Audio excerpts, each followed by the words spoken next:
मैं कुछ बातों का आपको निवेदन कर रहा हूं जिनको सुनकर के आपको बहुत अच्छा लगेगा। जो कि पूजा प्रकरण की बात मैंने आपको बोली है, पूजा करने से पहले सामग्रियां पूरी इकट्ठी कीजिए। एक रात पहले भी आप कर सकते हैं। दूध अमृत है, दूध कभी बासा नहीं होता।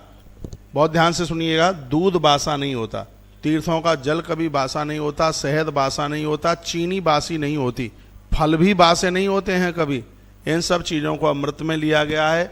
फूल की माला एक रात पहले रख लीजिएगा। एक रात पहले, एक रात्रि पहले आप फूल की माला एक रात पहले रख लीजिए। और दूध, कच्चा दूध, इधर देखिए, कच्चा दूध याद रखना, भगवान के ऊपर कभी भी गर्म दूध नहीं चढ़ाया जाता।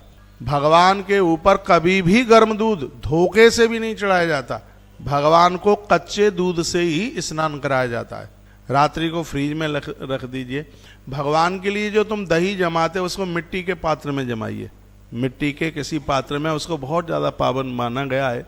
अब वो व्यवस्था नहीं होती है, नहीं तो ठाकुर जी के भोग के लिए जो दूध है वो भी मिट्टी के ही पात्र में उसको गर्म किया जाए।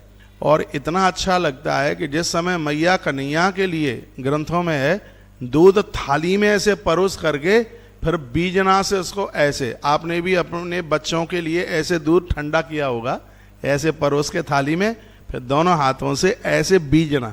भगवान बड़े खुश होते होंगे, उन्हें बड़ा अच्छा लगता होगा। समी पत्र है पूजा में, तुलसी पत्र है, तुलसी मंजरी है, बेल पत्र हैं, दूर्वा है, फूल हैं, फल हैं, जल है, चंदन है, रोली है, धूप है, दिया है। ये सब पहले से इसको तैयारी करके उसके बाद में बैठिए। फिर आप एक एक चीज़ छोड़ देते हैं, पूजा में बैठ जाते हैं, फिर चिल्लाते रहते हैं, ये नहीं है, माचिस नहीं है, तीली ये ला करके दे दो, वो ला करके दे दो। फिर घंटे भर की पूजा में आप चिल्लाते ही रहते हैं, तो फिर पूजा में तो मन लगता ही नहीं है। पहले पूरी सामग्री भगवान के बर्तनों में, घंटी रोज धोई जाती है, थालियां रोज धोई जाती हैं, शंख को रोज धोया जाता है।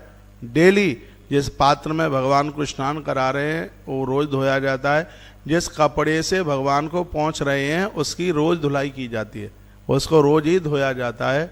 और क्या रह गया है, लोटा जिसमें आप अर्घ दे रहे हैं, ये भगवान के जो बर्तन हैं इनको नित्य रोजाना इनको साफ सुथरा कीजिए।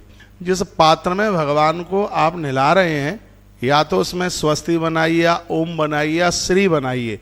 खाली पात्र में बिठाकर भगवान को न नहलाएं, उसमें स्वस्ति बनाएं, ओम बनाएं, श्री बनाएं, थोड़े फूल डालें, थोड़ा सा चावल डालें। इसको भगवान को आसन देना बोलते हैं। फिर वहाँ पर भगवान को बिठाइए। कभी भी भगवान को, जैसे आप ठाकुर जी को आप नहला रहे हैं, तो भगवान को पीठ की तरफ से नहीं नहलाया जाता। ऐसा नहीं है कि भगवान को यूं आपकी तरफ मुंह करके और पीठ हमारी तरफ हो जाए, नहीं। भगवान को नहलाते समय उनका मुख है वो हमारी तरफ होता है, पीठ दूसरी तरफ होती है।